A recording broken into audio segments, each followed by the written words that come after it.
Hey guys, this is Eric Weingarten with Weingarten Racing. Today's video is a little bit different and it's a nice tech video. This one's about the pinch area or push rod pinch or minimum cross-sectional area and what I see some people doing.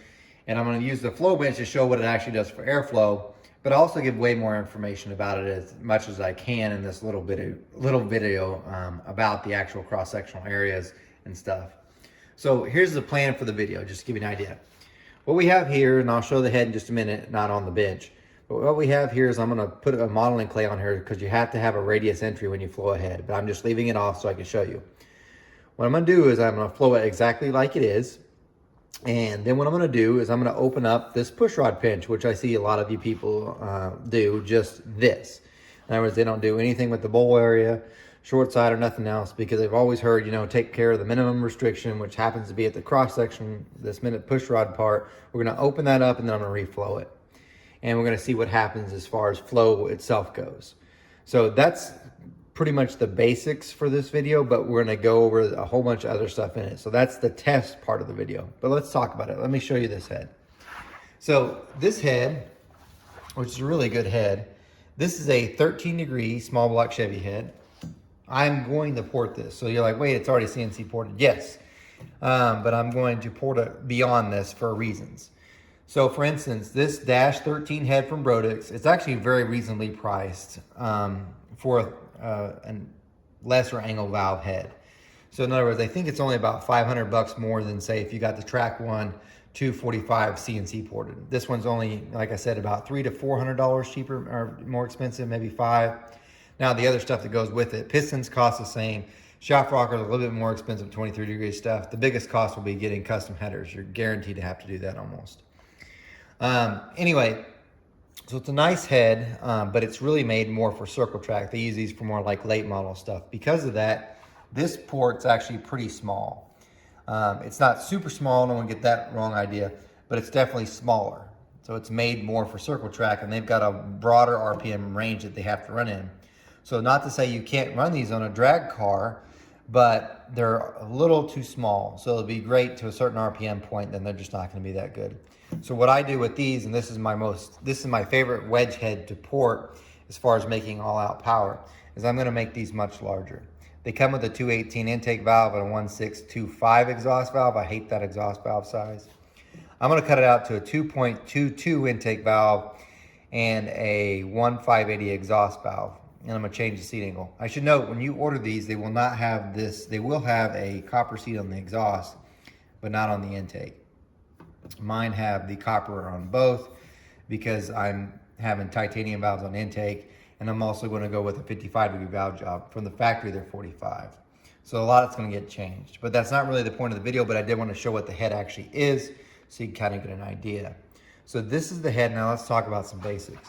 Although this is a small block Chevy, these same principles really apply to just about any head because most all heads, including this one right here, which is a Ford head, have to deal with the same issue, and that's the push rods.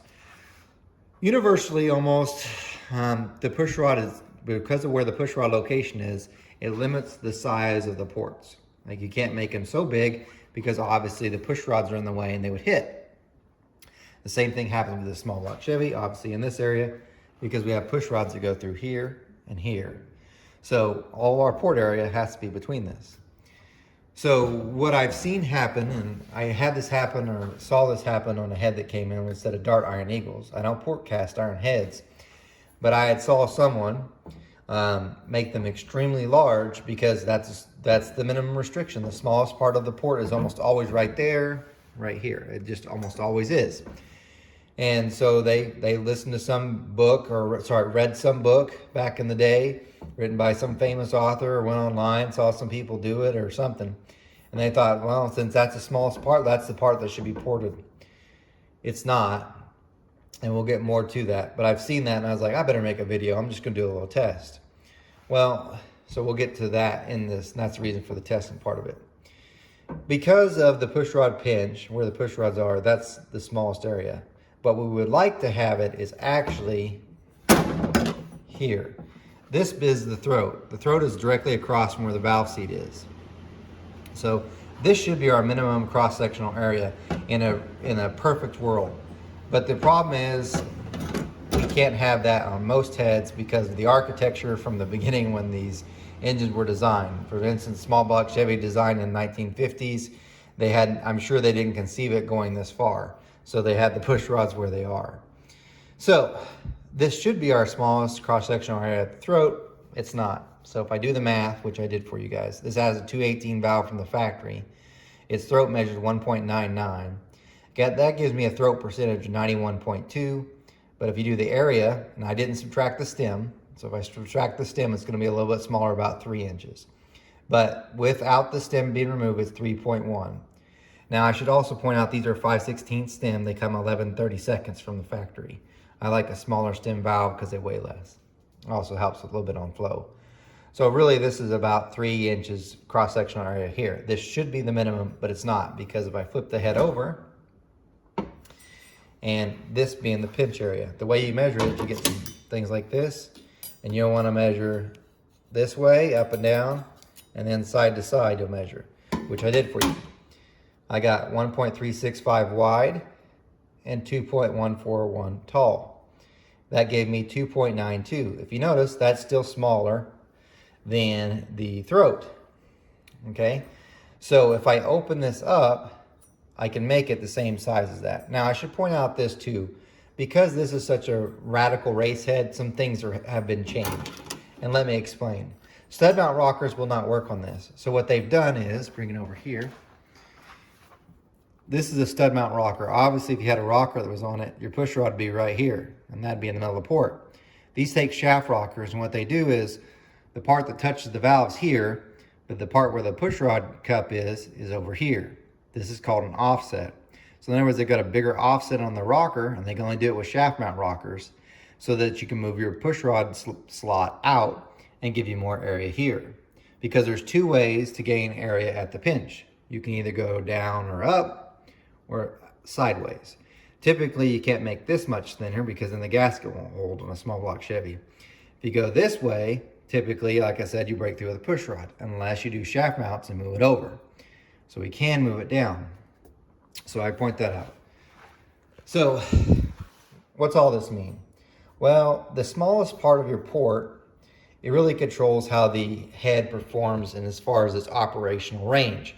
And we always deal with CCs. Everybody talks about CCs, even I do, because that's more, it seems more common for people to talk about. But really, what we're talking about more is the cross-sectional areas. You have average cross-sectional area, which is the total volume of the port, and you divide it by the length, and that will get your average cross-sectional area. Or we can do just minimum cross-sectional area, which is the minimum spot that it is. This typically tells me how much or where the RPM of the engine for horsepower will fall and how it will carry the RPM. The minimum pinch is, I use a formula from Stan Weiss to calculate the one I'm shooting for, but it has really three factors. One being cubic inch size. So obviously the bigger the cubic inch, the more that cross-sectional, minimum cross-section needs to be. 2, your RPM that you're in. So the higher the RPM, obviously more. And 3, and this is from a head porter side, if I'm targeting a velocity, I will take the cubic inch and the RPM, but the last one is the velocity I'm looking at in the port to calculate what minimum cross-sectional area I need. I don't just open it up to make it bigger than what the throat is. That's kind of a mistake, because this is setting your velocity for the port. Where the minimum cross-sectional area is also plays a major part. Having it closer to the valve down here is much more beneficial for horsepower than it is up here. But like I've said before, design will not allow that to happen always. So we do what we do. Now in my case, this head is actually going on an engine that's going to have, it's a little bit bigger, it's going to spin more RPM, so I need a bigger cross-sectional area than what this one is, because again, they target it more for circle track. By the way, that's not small, that's still pretty good size. So what I'm going to do, I don't want to bring it out, because I already know that the shaft rockers he has works exactly with this slot. So I can't move it out, but I can move it down. I don't want to move it up either. Ideally, I would like to move it up, can't. So I'm going to move it down so I get the cross-sectional I need. I'm needing about 3.2, which is huge for most people. If you try putting that on most things, it just won't run. So I'm like, it'll run, but it just won't make power on something that makes, let's say you had a 400 and you're only turning at 6,000, you're gonna end up with a dog. I don't care what it flows, it's gonna be a turd. It absolutely will be a turd if you're only turning 6 grand. Like you're trying to peak power at 6, below, you're just gonna have a horrible engine. You'd be better off with this. So I'm gonna of course open it up, and that's the reason why I'm grinding it, to show you. It's not that I'm gonna ruin a set of heads for some people for a YouTube video, that isn't my point. I'm gonna have to grind this anyway because I need to get the area, and then I'm gonna port the rest of it. If strictly, now remember, this is just gonna measure strictly airflow, and we'll get to see how much actual airflow it picks up. But I've said this before, in case you're new to my channel, most of your airflow actually comes from 1 inch before, which would be, here's the throat, 1 inch before it, and sorry, 1 inch before the valve, and 1 inch after the valve is where most of your flow comes from.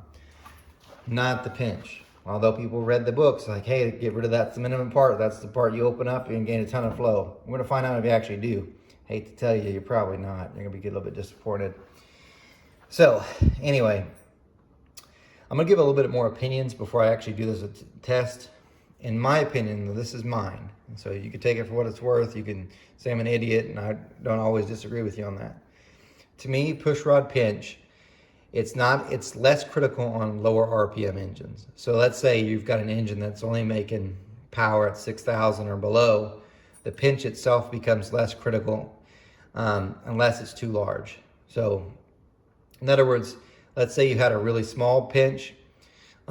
It's almost always better to have a smaller pinch at the lower RPM stuff because it's always going to gain torque. You might lose a little horsepower up top, but you're really not there. So in my opinion, usually at the lower RPM, say below, like you're trying to target something with horsepower below 6,000 RPM, the pinch is less critical unless it's too big. And so in other words, if you're in that category and you've got an engine that's turning less RPMs, you can shoot for a cross-sectional area that's smaller and you'll be fine. Will you lose some power at 6,000? Probably, but for the most of the range, you're fine. However, pushrod pinch becomes far more important as you're trying to make peak power above 6,000 RPM. And by the way, going back to that smaller 6,000 one, the only exception that I really would like to say is if you make it too big. So in other words, if I shove this on an engine, like I said before, that it's only gonna make peak power at 6, it's gonna be a turd. So in other words, at lower RPMs, as long as you're within a range of reasonable, you're probably okay. Because the head doesn't have as much velocity and it's not as super critical anyway. So, I mean, it is critical, but it's not, I don't know how to describe it better. It just doesn't seem to make as much of a difference as it does, say, at 7,000 and beyond. So the higher RPM stuff, so once you're trying to make peak power from 7,000 and up, the pushrod pinch becomes super critical because you can miss it a little bit on this lower RPM stuff and you'll still make reasonable power. If you miss it on higher RPM stuff, it won't make power there at all. It just won't get there and it'll fall off, and then it won't hold the power either. Now remember, that's my opinion. So from Engine Master's experience, we tried targeting torque. So I'd always make the pushrod slot kind of smaller because it's gonna make torque over there anyway. You can make it smaller than what you would ideally have. So in other words, even though I had trying to make peak power, say, because we would go 6,500, I'd try to make peak power like 62. If I targeted it for something smaller, say at 6,000, I was okay because I had so much more torque. And even though it might be down a few horsepower at 62 versus a larger cross-sectional area at 6,200 RPM, it made so much below that it was fine. Point being is, it's less critical. Now on a higher RPM thing, you need it because you need all that power there. That's where your band is, so it is critical. I shouldn't say it's not as critical at below 6,000. It's just not to the same, in my experience. You can really have a head that becomes not good at all with the cross-section that's wrong on the higher RPM deals. So anyway, that's my opinion. I'm sure I'll get bashed on that, but I use that a lot. So on higher RPM thing, you better have this all perfect. On a lower RPM thing, you could be a little off, just as long as you didn't go stupid big. To give you a case in point, look at the LS3 heads. If you look at their minimum cross-sectional area, it's huge. And they put those on engines, that 6 liters, that they used for trucks. See what I mean? But that's why I'm not as worried with the smaller RPM stuff. Anyway, you heard me babble on for a little while, and I probably didn't do a very good job of explaining, but what I'm gonna do now is I'm gonna flow this head, open up that pinch, and then flow it again. Remember, the only reason why I'm doing it is because I'm going to be porting this head and it needs a 3.2 CSA anyway. So I'm going to grind this out and then flow it again. I'm not running ahead for you guys, sorry. Anyway, let me get to work here and get to it. Before I share the flow numbers, I do want to tell you this because it's going to kind of throw you off. These heads right now are cut for 218 by 1625 valves. The problem is I don't have a 218 intake valve with a 5/16 stem. They do for a the bigger sizes, obviously this one. So this is actually the valve that we'll eventually be using. This is a 2.22 head diameter. So what I did is I floated with this on the intake. So even though it's cut out to a 218, I'm flowing with a 222. Now, I know some of you are like, well, that throws off all the flow numbers. It kind of does, but it kind of doesn't. Let me explain. This is my, this is a custom titanium valve. It has a 55-degree seat. That's a 45 and that's a 30. That 45 right there is the same seat angle as this. And that 45, even though this is a bigger head diameter, is about 218. So it actually does, which is weird, sits on the seat. But because it has this 55, in this case for this head, and this the way it works, it has a not just a back cut, but an overcut, I guess you could call it. I would never run things this way. But I tell you this because when you see the flow numbers, the low lift numbers are going to be fantastic because I gave it an extra angle to turn after it leaves the valve. Would I do this in real life? No, I wouldn't. The reason being is there's no sense in putting that on there. You're just going to make the valve way more. If you're going to do that, just cut it out to a bigger valve size than the head. Now the exhaust valve, it's fine. It's the same size that matches that. That's cool. But the intake valve is not. So I know you're like, oh, that's not exactly how it came. You're 100% correct when you say that. But only thing reason why I'm even using this is because all we're simply trying to do is see if increasing the area at the pinch will increase flow at all. So all the other stuff I said before in this video has to do with the pinch itself. And I'm just trying to show you guys if you actually even gained anything doing it. So ignoring all the other facts that I've already mentioned, the real reason for this is, did you actually even gain any flow? The pinch sets more than just flow, but I'm just trying to show you guys, because several of you keep doing it. Did you actually gain anything in flow-wise? Because you could make the head velocity much, much slower, and it might gain some flow. We're about to find out. But you lost so much velocity in the port itself that you never see the power that it could have gained. But I'm only mentioning this because when you look at the stock flow numbers, they're high at the lower lift numbers because of that valve.